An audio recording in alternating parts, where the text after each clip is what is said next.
Welcome to the ISF podcast from the Information Security Forum, featuring timely conversations, practical insights, and resources for global cybersecurity professionals. I'm your host, Tavia Gilbert. In today's episode, Steve is in conversation with Raffael Marty, Executive Vice President and General Manager of Cybersecurity Management at ConnectWise. Raffael is also the author of Applied Security Visualization and the Security Data Lake. He and Steve discuss how to prevent data from being compromised, what government and private enterprise can learn from each other vis-a-vis cybersecurity, the pros and cons of cyber insurance, and more. Raffi, hi. Thanks very much for joining me on the podcast here today. Thanks so much for having me. You've had a really interesting career in cyber that's given you experience in working across a whole range of different areas. I mean, you've worked with intelligence community to lead, big data analytics and artificial intelligence projects, and you spend a lot of time as well working with Fortune 500 companies around the world. Tell us a bit about your career to date, though. I mean, what drew you into this particular space in the first instance? Yeah, I think it was curiosity. When I was super young, I remember sitting at the kitchen table with my grandma, taking her iron apart to understand how it works. So from my childhood on, I was always interested in how do these things work and try to take things apart. And sometimes I could put them back together, not always. But that kind of led into computers. I was trying to understand how they work and how to program them. I studied computer science. And at some point, I took some cryptography classes, and I was fascinated by how you can transmit information between two entities. And if someone is listening in, they have no idea what's actually going on. And that kind of led to the next step of, that's securing systems and communications. How does that work? How do you hack into these systems? Because to protect them, you have to understand how to kind of circumvent these different safeguards. And that got me interested in cybersecurity. And one thing led to another. I kind of always enjoyed understanding how systems work and looking under the hood of how this is put together. And to date, I'm still playing around with electronics and Arduinos and things like that to understand how to build hardware systems. Yeah, that's kind of how I ended up in cybersecurity. So that sort of interest in really sort of getting to the root of things, trying to figure out how things work. You mentioned an interesting point there, though, which may have caused some people to raise an eyebrow there, which is, I think you said something like, you need to get inside the head of the hacker. I'm paraphrasing now, but it helps if you can understand how to break into a system in order to protect it. Tell us a little bit more about that. What did you mean by that? Yeah, so if you imagine any security analyst that's trying to understand what happens to a system, right? Like just say you're monitoring your own computer. You have to understand what's normal. You have to understand what this computer is doing on a day-to-day basis. And you have to understand what it does when you do certain things to it. If you open an application, if you are connecting to a website, what is normal for that computer to do? And so only then can you understand, is there something going on that shouldn't be going on? Is there someone on the system that shouldn't be on it? Is someone trying to abuse my system? And so the easiest way to learn about that is, how do you get into a system? How do I hack into a computer? What are the signs that will show up when you hack into this system, right? And so that is quite crucial to understand the difference between what's normal and what is not. And while we have systems or services that we have built in the cybersecurity industry to help with that, there's still a lot of knowledge that you need to have as an analyst to interpret some of these things and figure out, is this really a true positive or is it a false positive? Is this just caused because of this other application that's running that might interfere or that might just also normally do these kinds of things? So you have to understand what's normal and how to break into the systems to understand the signals of what to look for when something bad is going on. And of course, a lot of companies are relying, as you rightly point out, on their analysts to do just that. But the responsibility is shifting as well, isn't it, to the end user? So I need to be able to look at my machine and also try to spot whether or not, for instance, an email is real, or whether or not I think it's behaving a little bit strangely today. Maybe it's a little bit slower than usual, that kind of thing. And that's one of the big challenges with awareness, isn't it, in the security space? What sort of advice or insight have you got in terms of how we can help end users become more adept at picking up on some of those security issues that, yes, an analyst would pick up, we would hope, fairly quickly, but the end user maybe not so. So how can we help the end user? Well, it's not that easy, right? I think as a vendor community, we need to build better tools to help the end user. Any software product that is written, we need to make those systems secure, right? If you're using a web browser, it needs to be as secure as possible. If you're using any application, there is a burden on the software developer to actually build secure software and make sure it's as secure as possible.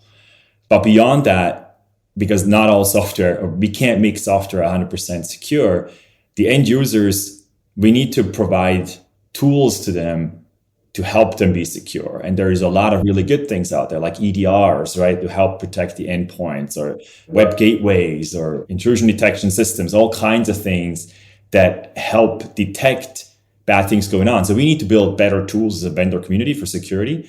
But then at the very end, it's a defense in depth, right? Again, security software that helps detect and protect from things, but then certain things will get through, as you're mentioning, right? Phish, how do you detect a phish? Or how do you know something is malicious? And often it gets more and more complicated. So again, we need the vendors, the security tools to do better and make really solid tools. But it's also about having a little bit of an understanding and trying to figure out, well, how does a phish look? How do we train these people? And there's a few very simple things, right?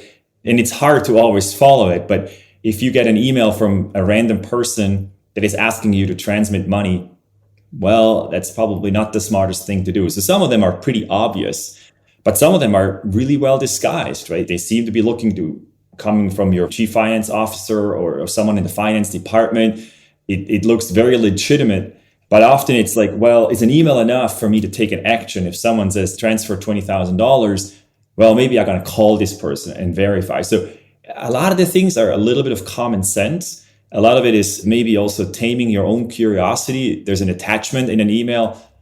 Well, maybe I shouldn't open it up before checking with that sender or that person actually sent me that attachment. So it's not always that easy, but maybe coming at it with an attitude of suspicion and maybe a little bit of, I want to say curiosity in the sense of, well, is this real or is this someone trying to play with me here? Is probably a starting point. But then again, I think from a vendor's perspective, from a security tools perspective, we got to do better to help end users make better decisions. It's a combination of the two, isn't it? You can have the best tools in the world, but if the end user still doesn't understand what they should be doing and doesn't have that level of awareness, they're not going to be as effective. So it's about how you can have those two things working together, I think is the important point there. Mm-hmm. I wanted to ask you, because you've worked both in the private sector and also in the government sector, I wanted to ask you how you would compare working on cyber solutions in both of those different environments. Are there certain aspects of security from the government standpoint that perhaps private enterprises should learn from, integrate into what they do, and vice versa? Are there some lessons that we could take from the private sector and transfer those into the government sector? What are your thoughts on that as somebody who's worked in both areas? Yeah, that's an interesting question. I would say that in the government sector, we've seen that there's a lot of controls, and to some degree, those controls help making systems a little more secure, because if you want to access certain data, you have to be on there's this whole secure network called ZipperNet in the government where sort of the classified information is stored. And that is a completely disconnected system from the public side. And if you want to get data from one side to the other, you have to go through these air gaps and go through very stringent procedures to actually get from one system to another, to transfer information from one side to the other. It's a little easier from the public side to go to the secure side. The other way around is getting really tricky. But that has been a fairly successful system to make sure that classified information is staying on only certain machines that have very stringent security controls on them and very high standards of security. Now, can we implement something like this in the public sector? Probably to some degree. And I think what it comes down to is information classification. And that's something that the government has done really, really well, where you will have most documents are somehow labeled as to, is this top secret, is it publicly available information? And we need to do something similar in the public sector as well, right? There's larger organizations that will find some kind of a data classification project or system in place, but often not necessarily adhere to very well. I often give the example, if you look at vendor presentations, that's something I see quite a lot, right? Like security vendor X has their sales presentation. And if you've ever seen on the bottom, it says company confidential. And I'm like, This is just data labeling gone wrong, because this is a public presentation. Why do you make it confidential? But people just use these kinds of default templates rather than thinking about and going through a process of really labeling these documents and outputs that a company has. So I think that's probably one thing we could learn quite a bit from the data labeling and data classification from the government. The other way around, I think large organizations have so many different cybersecurity programs in place. There is often lots of complexity, and different companies are using different systems and frameworks. And I think one thing that the government has done fairly well, especially if you look at the US government, is the efforts that they've led with NIST and the cybersecurity framework, with the risk assessment frameworks, with all the different control guidelines and so on, has been very successful. And actually the public sector is adopting that more and more. And it's something that will help all of us, A, building tools to those frameworks, and B, then being able to use the tools. And we can have people in between that can help teach these frameworks, can help implement them. But if we were to move more towards some of these standards, I think we have a better chance to actually build systems and combine different systems together that will really help protect an organization and their data. You've talked there about confidentiality. You talked a little bit about sort of availability and standards and frameworks and so on. The piece that worries me the most actually is neither of those these days. It's actually the integrity of data. And I say that because we're using so much more technology from an artificial intelligence perspective, machine learning. And of course, you have to be absolutely sure that the data that you're putting into those systems is real, that it hasn't been tampered with. And you made the point earlier on about software isn't 100% secure. Data is not 100% secure either, and yet we're moving to this position where we're almost making assumptions, or some organizations might be criticized for making assumptions, that the data they're using is of a high integrity. How can we assure business leaders, people listening to this, for instance, that integrity is a key issue? What are the steps that could be taken to protect the integrity of data? It's a fantastic point. With the conversations about artificial intelligence and machine learning and all that, the data you're feeding these systems, especially the data you're feeding the systems to learn and then draw inferences from that, is so crucial. If there is bias in the data, if there has been malicious changes to the data, that will let your systems train the wrong things. It's an incredibly hard problem to solve. How do I know that my Excel spreadsheet hasn't been tampered with? It starts with, again, it's really data protection, right? You have to make sure that you start with access control, that only the people that should be able to access a document can access it, that only the people that should be able to edit the document can actually edit it. Not everybody that you're sharing a document with should be able to change it, right? But the hard part here is that these access controls can get really out of hand, and it's hard to make sure that the right document is only available to the people that need to have it, that only the people authorized can change the data. But I think we can do better. If I get a financial spreadsheet, for example, from finance, well, finance is the authority on the spreadsheet. I should not go in and change the data and then reshare the spreadsheet with others. And that's now the new truth, because the governor, the person or the entity that is authoritative here is finance. If I have a problem with the data, I should go back to them so that they can fix the root cause, right? So these kinds of workflows need to probably be more guarded and governed in the end. But it's really, really hard, as you're saying, right? And once I receive a document, how do I know it has not been tampered with? And one of the only ways to do that probably is if you have very, very detailed audit trails on who has accessed the data in what way. And if you see someone in that chain that should really not have touched that data, you probably want to push it back and make sure that you get the raw data again and someone can regenerate it. But it's an incredibly hard problem. And we haven't even touched on what it does to machine learning and artificial intelligence if you don't have the right data. It's not even necessarily just making sure that the data hasn't been tampered with, but even just a bias in the data is going to make a big difference. What are some of the challenges around bias in the data from a machine learning, artificial intelligence standpoint? Well, we have seen many examples in the machine learning space where systems started learning the wrong things or started overlearning on certain areas. There's many funny examples out there of a chatbot that suddenly became racist and things like that.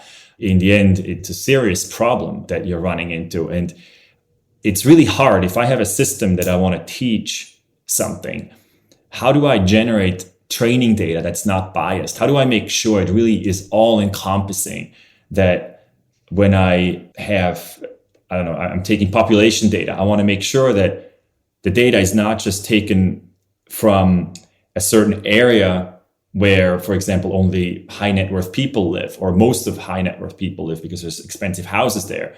If you generate a model that should go across a generic population, well, you need to have data about a generic population that you learn on. Otherwise, the system is very biased towards this high net worth population and comes up with the completely wrong decisions. Now, for a lot of these problems in the, I call it the normal world, it's pretty easy to see that, right? You're like, yeah, okay, you shouldn't take data from this area. You should make sure that you're taking the data from the entire city or something like that, where you have a more diverse distribution of the data. But when it comes to, say, computer traffic, how do computers talk to each other and what's malicious and what is not? Well, what's the population of systems I have to take into account to get a really good cross-section of what I'm looking at? How do I know this data is clean, that I don't learn on data that has attack traffic already within? How do I know that it's not already infected traffic, for example? So it gets very hard. You have to understand what you're looking at. You have to then double check what the outputs are. And once you have a model coming out, one of the big problems of machine learning, it's this black box. It learned something, and then you can ask it questions based on what it learned. It says, is this normal or not? Or is there an attack here? The system says yes and no. It doesn't tell you, in a lot of cases, why it came up with that answer. And that's a big problem, right? Suddenly you're just relying on this black box for decisions and you're just blindly following them. And I gave a talk a number of years ago at Black Hat where I showed what actually happens and how severely wrong decisions we can make that way. And so we need to move towards systems that are explainable, systems where you can open them up and look inside and you can tell, oh, this is what the system learned. And then when it makes an inference, when it makes a decision, you can also look at that decision and say, oh, here's the reasons why. And an expert can verify, oh, yes, this makes sense, right? And I see a huge problem coming at us with these black box learning systems. And that's not necessarily a security issue at all, is it? It's more about the way in which we are responding or becoming overly dependent upon technology, and perhaps some might say losing the ability to think for ourselves because we're following the data perhaps too rigorously. And that really sort of takes me into this whole area, I think, of value and investment. Now, the world is a challenging place at the moment.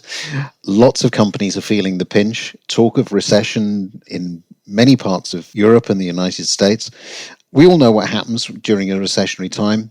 Budgets are cut, expenses become really examined. How do you think we can better make the argument for increased data security, if that's appropriate, during such times? Because this is a question I'm getting asked a lot at the moment. Good question. I don't know that I would attribute it just to times of recession. I think overall we have a duty to do whatever we can on the cybersecurity front, on protecting our data, on protecting our systems. Because in the end, whatever you do, if you have a company that is relying on computer systems in any way, shape, or form, once those systems are not working anymore, your business is going to be in jeopardy. My sister has a small company, an architecture firm, and she got ransomware a couple of years ago on one of her servers. And guess what? The architects couldn't do their work anymore, right? And so that puts a number of people and their jobs and their incomes at risk. So we have a duty to keep our systems secure, whether it's time of recession or not. And yes, in a recession, it's hard because, as you're saying, right, budgets are being cut. And often the security budgets are one of the first ones that are being looked at because, well, it's a risk equation, right? You're like, well, we're not going to invest right now. We're just going to hope we're not going to be attacked.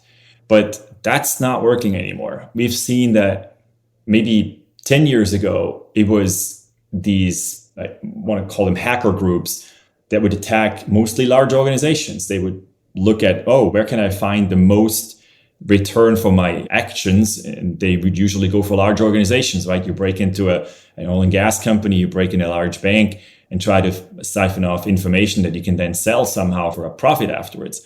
But nowadays with ransomware, you can ransom anyone. And if you hit 100 individuals and half of them are going to pay you a sum of a few $1,000s, you actually still make some really good money. And so the underground or the criminal world has really evolved into a crazy industry that will make money no matter whether there's a recession or not. And you have to do whatever you can to protect yourself from all of these different things. And so figuring out how to keep your security budgets up, even in times of recession, is going to be incredibly important. And probably understanding how to optimize your spend and how to figure out, well, what is really needed right now and what can you wait? And that often, if we're dealing with a lot of small businesses, for them, it's engaging with the right service provider that will help guide them through, okay, look, here's where you stand today. Here's an assessment. And here is the high value things that you should be doing. You should have an endpoint protection tool in place in some way, shape, or form. You should figure out how you protect your IoT devices. You should figure out how to protect your SaaS applications. And that's usually, you can do this not for free, but hopefully in a cost-effective way as well. You don't have to go overboard and get 100 different tools and systems and assessments, but there's some simple things you can do to get fairly secure to start with. I'm glad you mentioned the small business there, because of course small businesses make up such a significant proportion of any organization's supply chain. And you made the point well that the cyber criminal these days is really very smart at how they can get into and attack certain organizations. Security is very often seen as an expense. Moving it into the investment bucket, where it's a business investment and something, therefore, that we need to be considering perhaps on a fairly dynamic, agile way as we manage all of our different resources. For me, anyways, is the way that a lot of organizations need to be moving. But the challenge remains still for the security professional to get that message across to the C-suite, to the board. What are the sorts of things that you've seen about how to position security as a worthwhile investment and something that you absolutely have to do? You've talked a little bit about it on the way through here, but some takeaways for people here who perhaps are going into, meet with a board in a few days' time. What are some of the key messages that you would give them? Overall, I'm not a big fan of fear, uncertainty, and doubt, like these FUD messages and scaring everybody, right? But to start with, ransomware has really put cybersecurity on the map for everybody. Like, I'm sure everybody that's listening knows someone that had ransomware, or they even had it themselves, right? It's a reality. It's happening to everybody. And it can happen to whatever company we're referring to here. And it's interesting. We ran a study a couple months ago, and we talked to a lot of small businesses, and 76% of these businesses said that they had been impacted by a cybersecurity attack in 2021. Wow. So this is 3/4 that had some kind of an incident.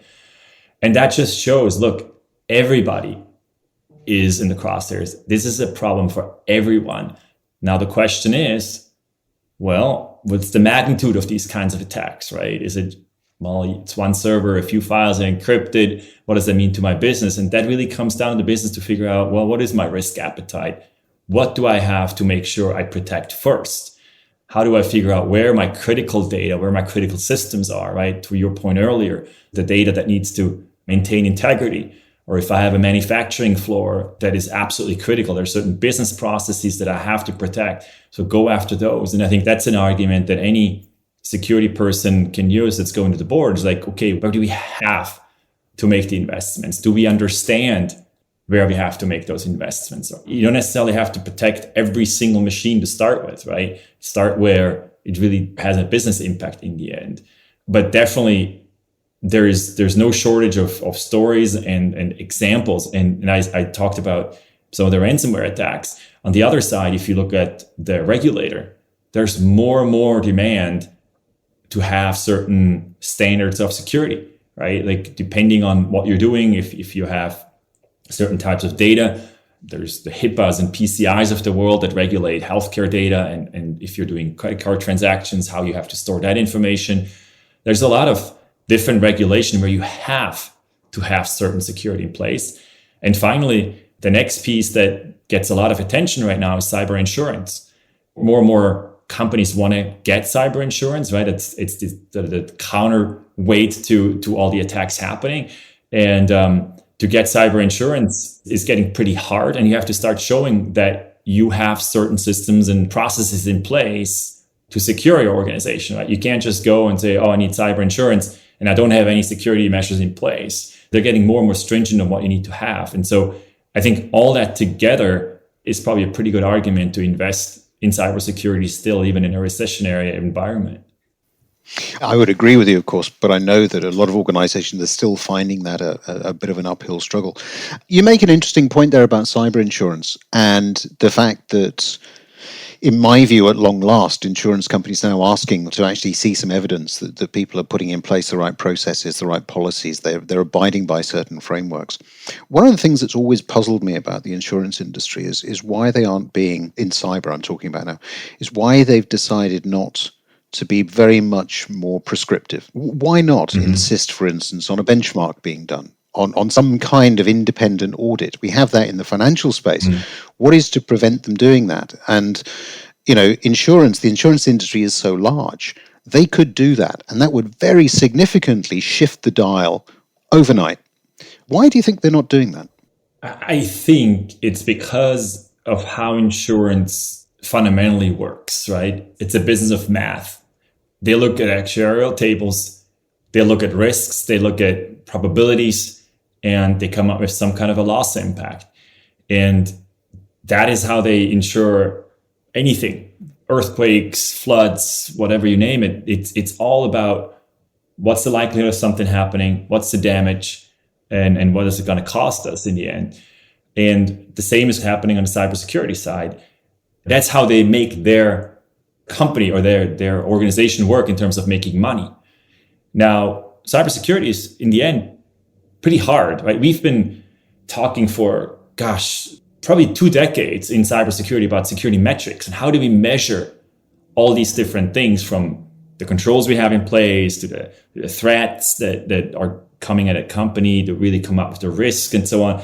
We've been having many, many discussions on how do we measure that. Now, the insurance industry would love to have a risk formula that captures everything correctly and says, oh, if you have these things in place, then the risk is going down and so on. But they're not security experts, right? They're insurance experts. So now you're slowly starting to see that some of the insurance companies and underwriters are coming about and they're like, here's what you need to have, right? You need to have EDR, MFA, and a few other things, because they realize that those different technologies are going to help them. But then if you go back to them and say, yeah, but I don't have an EDR, I have all these other security tools on my endpoint that are just as good. They can't measure that. They don't know how to compare that, right? Which you can't fault them. It's hard. So I think, to answer your question, right, it's a math problem to start with. And I'm starting to see that the cyber insurance industry is starting to engage with the security vendors and with the security industry in general to come up with guidelines, with requirements. They're starting to demand certain frameworks to be in place, certain things to be shown, certain reports to be delivered to them, even if it's just at the time of application for cyber insurance. They want to start seeing some proof. And we're starting to see that depending on what you have in place, they will give you a better rate. So we're slowly moving to that, but it's a really, really hard problem to solve. But at least we're moving in the right direction, right? I think so, yeah. Raffael, we've covered a whole range of different topics here. It's been fascinating talking to you. If you could leave listeners with just one key message for something that they could do to improve their data security, what would that message be? Oh, well, you're putting me on the spot here. I think I will split it into two areas. One, for individuals, I get a lot of questions from friends and family, like, what can we do to be more secure? And it's just a few very simple things, right? Keep your systems up to date with software. If there's a software update, please install it. There's a reason that there's a software update. It probably makes your system more secure. Use different passwords for different systems. Please don't use the same password for LinkedIn that you're using for online banking, because when LinkedIn gets hacked, those passwords leak and people will start using them for your online banking access. And then just be critical when you're getting certain emails with attachments or links, and try to, if it sounds too good to be true, it's probably not true. I literally, 2 days ago, I saw this advertisement on Facebook for these expensive ski jackets. It was like 90% off. I'm like, I got to get one of these. And then I was like, wait a second, 90% off this brand. So I Googled it and it showed up as like, it's a scam. Don't fall for it. So just be critical. Again, if it's too good to be true, it probably is not true, unfortunately. That's for the individuals. And then I think on the business side, whether it's a small business or a large organization, think about security, not just in the ways that you have been thinking about it all day long on like, oh, I need to protect my endpoint and my network and my SaaS and cloud. That's all important. But there's another way to look at it as well, which is look at it from a data perspective. In the end, most of the things that you really care about is data. As you mentioned, right, Steve, it's the integrity of the data. It's in some cases the confidentiality, it shouldn't leak out, or just the availability of certain systems. But if you focus on how do you understand where is your critical data, how do you protect that data, you're actually shrinking the focus of your security efforts, not having to protect every single system that you have, but protecting the data very closely and tracking what's happening to the data. If you can bring it down to that, I think your life is going to be much easier. I'll leave it at that. That's great. Some really good tips there, Rafi. Thank you very much indeed for taking the time to talk to me and obviously to the listeners. It's been an absolute pleasure. Thank you very much. Well, my pleasure. Thanks for having me. Thanks to this week's guest, Raffael Marty. Listeners, you might be interested in the ISF's report, Protecting the Crown Jewels, How to Secure Mission-Critical Assets. You can find that at securityforum.org, along with all of ISF's research, practical tools, and guidance related to discussions like today's. We'll be back with a new episode in a week. In the meantime, as always, we ask that you take 10 seconds to pull up this podcast on whatever device you're listening and give us a 5-star rating. If you have a little more time, you can even write a quick review. That helps other listeners who might enjoy our content find us. And we also want to make sure to introduce you to the ISF Analyst Insight podcast, which goes in depth on the hottest topics in information security. In every episode, ISF analysts hand-select active security professionals from ISF member organizations to discuss how the implementation of ISF research is uniquely applied to their real-world context. We hope you'll listen, and of course, we'll put a link to that show in our show notes. The ISF podcast is produced by Talkbox and Tavia Gilbert, with music by Alexander Filipiak. Senior producer Katie Flood. Mix and master by Kayla Elrod. Thanks for listening.